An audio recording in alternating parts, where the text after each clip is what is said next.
1, 2, 3. Say bitches. Bitches! They obviously need to repaper it, but the house is starting to look like a house. It's starting to look great. Let's go around it real quick. That is where the gym's gonna be. This area, see that build out right over here? That's the gym. So this build out is the gym. So here's the garage, right? So think about the gym as this garage right here. Okay, that's gonna be the size of the gym. So this wall right here is the width of the gym. And then it's gonna be long. It's gonna be pretty dope. It's gonna be bigger than a lot of CrossFit boxes. How tall this thing is. Let's go through it. So this is the gym. The power box here. This is gonna be great. All these walls to work with. We can have the squat rack. We're gonna get some mirrors. Squat rack. You guys have some working space right here. So think about this is how much natural light it'll get during the day. That's got. That'll be perfect. It's not super bright. Then we'll get some lights up here. No, we can get like those cool lights. I got lights. This will be perfect. Boom! Every single day I do the boom just to see where I'm at. How'd that sound, Katie? Still messed up. I still don't sound right, but that's okay. Anyway, guys, couple things I want to go over. I have a topic to actually talk about today because we didn't do much of a vlog because weekends, not much really to vlog. You saw the house. That's about it. So Katie and I trained. I'm going to put that right up there. All right, today was back day. We started with, we warm up. We do 10 minutes on the step mill. Gets my blood flowing. I keep a hoodie on. And that way when I take the hoodie off, I'm warmed up. My muscles are going. There's veins. My risk of injury is a little bit lower. My body temperature is raised. Heart rate's a little bit elevated. That's a good thing. Heavy rows up to 315 pounds for 8 reps. That's really heavy. After that, not really sure we did. I know we did pull downs. I know we did heavy one-arm rows.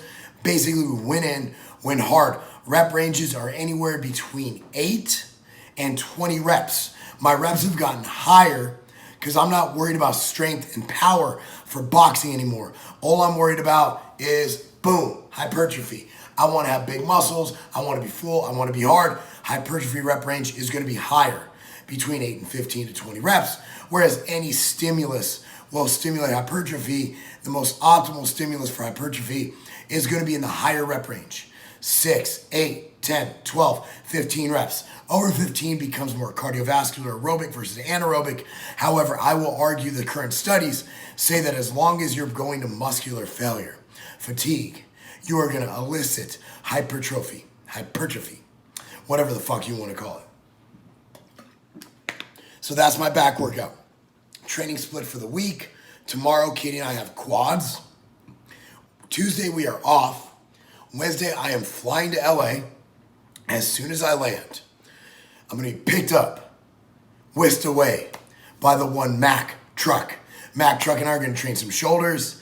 Then I'll be doing the rest of my training out in LA with Sean, Mike, and maybe a special third guest for you guys.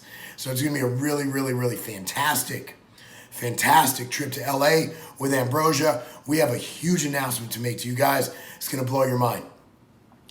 Now here's my topic for the day. When I was at my event at Nutrition Factory Hendersonville, I was actually talking to some people because that's what I do. And I talk about topics that aren't fitness. I talk about politics. I talk about racism. I talk about sexism. I talk about transgenders in sports. I talk about everything because I love hearing different people's opinions. That's where I learn.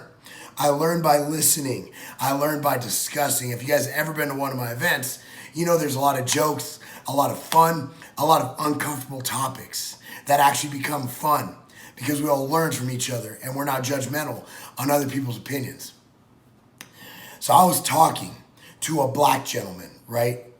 And we were talking about kind of the perception of people who have muscle on social media. Now, if you guys follow me on Twitter, it's at Marc Lobliner. If you do follow me, if you are a Democrat or a liberal, I love you. And I am not a Republican, I'm an independent. But my views, which are capitalist, usually tend to offend liberals. So please don't hate me. Although a lot of my closest friends on social media who understand my perspective as an independent and a free thinker, we get along great. And it's because I don't get offended by look, I understand why some people might love socialism. Personally, I think it's a failed system. I think it would destroy America. But I understand its lure. I understand someone with a bunch of college. I paid off all my college debt. Katie paid off all her college debt. I understand why y'all with college debt who couldn't figure out how to pay it back, who maybe didn't have the restraint to not buy the Bentley and pay off the loans instead. Or maybe you just wanted to go out to dinner every night instead of saving and paying it off. Because, going out to dinner, that's probably about 10 times more money than it costs to cook at home. I'm not going there. But I understand why the lure of a communist like Bernie Sanders is good to you. I understand that. I ain't judging. I love you. I love your perspective, but hopefully more people vote with me than they vote with you, or else we're fucked. But anyway, so I bring up these perspectives on social media, on Twitter especially. I don't get involved in Facebook. Facebook for me is family and friends. Instagram, motivation, interacting with the fitness community. Twitter's where I go all out, and I fucking go hard. I insult people, I have a good time. Because I love Twitter. I think that's what Twitter's for. And people, the other day I destroyed a doctor in a debate over the flu shot. Absolutely fucking destroyed him. He made a comment. I made a comment about vitamin D being just as effective as flu shot. He made a comment about me being stupid because I'm on steroids and I'm a bodybuilder. So I flooded him with all these studies. His only retort is, you don't know what you're talking about because you're on steroids and you're a bodybuilder, which makes me a meathead and stupid. So back to the store event. Now I'm bringing it all back. I'm going to circle it around. Okay, what I was talking to this gentleman about is we do not know what it's like to be someone else, right? Like I can never know what it's like to be a black man in America. I can never know what it's like to be a Muslim in America. True story here. When I lived in Chicago, I was driving home and an Indian Muslim man was driving me to my house. And we got to talking. He was a great guy. He had everything from the long shirt, which looked like, I'm not being mean here, but it looked like kind of a dress. It was the outfits they wear. He had the headgear and everything. I don't know what it's called. I'm not being racist. I'm just ignorant to that. And basically you could tell he was Muslim. And I said, have you ever experienced racism in America? He's like, you know what? I don't think so. He's like, everybody here just doesn't care. People don't care enough to really care that I'm Muslim. Everybody's been really nice. He's like, maybe 1 out of every 100 people I think are looking at me funny. He's like, but maybe they just don't like me. And this was in broken English. And that was a perspective. So I like talking about that stuff because I want that perspective. Right? I have these conversations all the time with Mike Rashid. I can never put myself in the shoes of a black man, whereas a black man can never put himself in the shoes of a 226-pound Jewish bodybuilder. Okay? We will never know. That's why humans are the only animals that have empathy. We can empathize. I can imagine what it's like to be a black man. I can never truly know, but I can empathize. I can have empathy. So one thing we were talking about, and he was like, finally someone said it, is that I know what discrimination is. I know what it's like to be thought of as stupid because I'm big, because I have muscle, because I'm admittedly on steroids. I cannot have a high IQ, which by the way, I do have a very high IQ. I cannot have successful businesses. If I did, it's because obviously I have money because I sold drugs. The stereotypes are fucking real. That's why I hate them. I hate them. And I'll joke about them. I'm okay with that. Jews are cheap. I'm Jewish. That doesn't offend me. Polish people are stupid.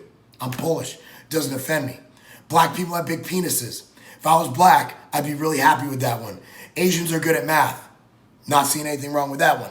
Okay, but what I'm saying, those are still bullshit. Because guess what? I've played football. If you've ever played football, you know there's a lot of black guys who play football.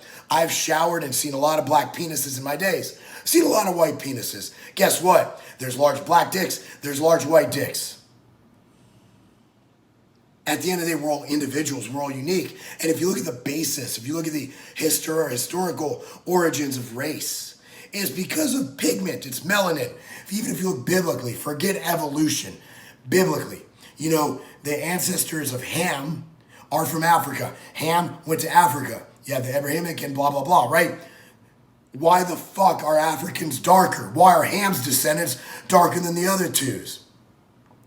Because it's fucking hot in Africa. Why am I white as fuck? Eastern Europe is cloudy as shit.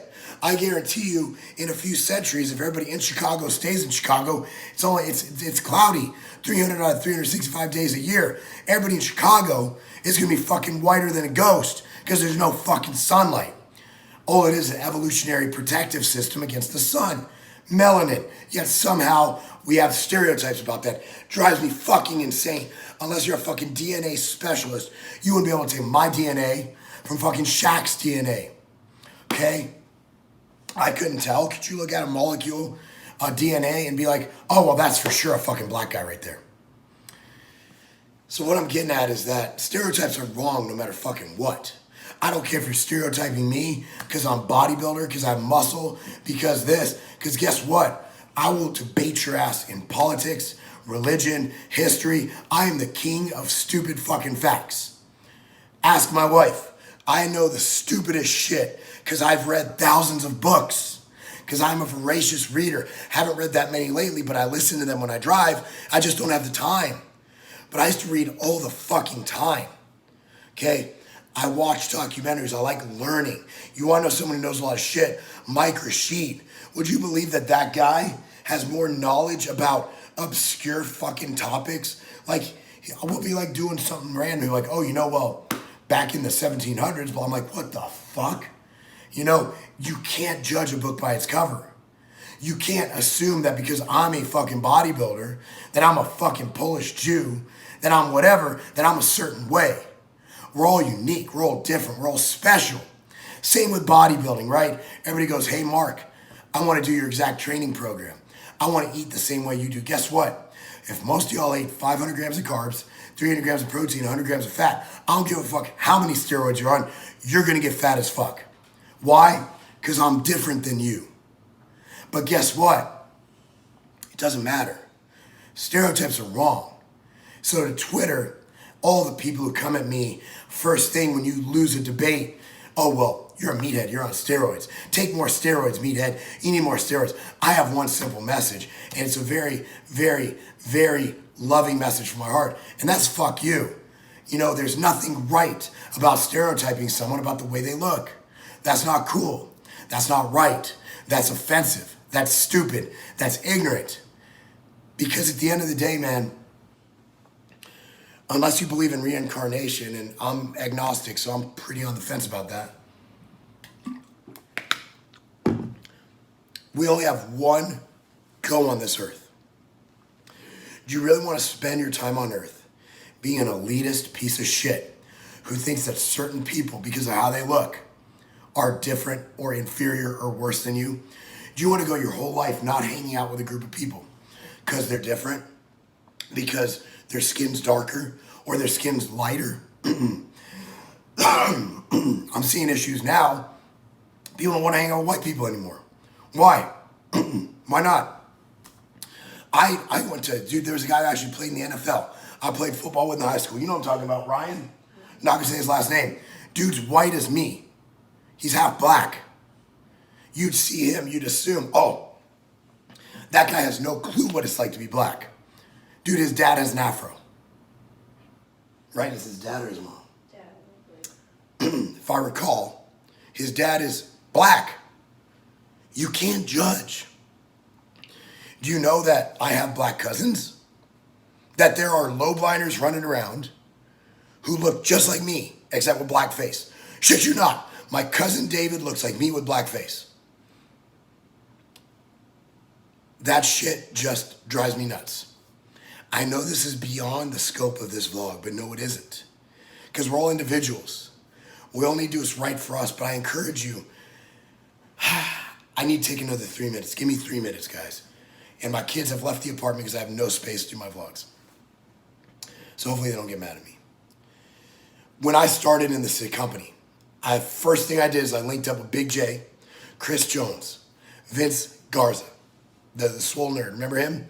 Arthur El Rey, and J.R. Barthel. And if you guys recall, you can search this on YouTube. We did the Brothers in Iron. And that's kind of when we all had shitty followings on YouTube. Chris Jones, Vince, all these guys got together. And we basically, our whole message was, out in the real world, right? there's differences. People give a fuck. People care if you're Mexican, you're black, you're Jewish, you're white. People seem to care. In the gym, have you ever experienced racism in the gym? I have. I had a white guy come up to me, and I did this video on this at LA Fitness, say some racist shit about something. And I corrected him right away and made him know, let him know that that's not how I roll. Have you ever asked somebody for a spot and they're like, nah, dude, you're white, I'm not gonna spot you? Have you ever, if you're a black guy, asked a white guy for a spot and he's like, nope, can't do it, Jim Crow laws? Doesn't happen. The gym is somewhere we put everything behind us and we go to reach our goals. And that's one of the reasons I love the gym. Because in the gym, we're all equal. Except for CrossFitters, y'all think you're better than everybody else, just kidding. All right, anyway, I'm a CrossFit trainer. I am a certified CrossFit trainer. Anyway, guys, I appreciate it. I want you to comment down below some heavy shit. I want you to digest this. I want you to tell me what you think. All right? You guys have a good one. I'll see you tomorrow. That's not a game. So I'm at the apartment, and they have this room where you do videos and stuff. And here's the funny thing. Can someone tell me what... Stop it, Kimmy. Can someone tell me what the hell this guy's doing? Like, what is that?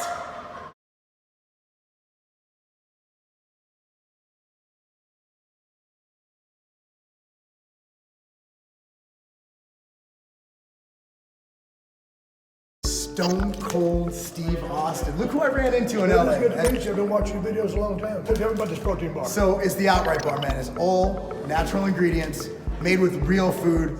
None of that. You ever want to work out? You want just a little snack, a little bar before training, but you know the other bars might give you a gut bomb. Right. This is something that doesn't have any prebiotic fiber, no glycerin, no sugar alcohols. It's whole, real food. That is a tasty bar. Really? It's easy to eat. It's not too chewy.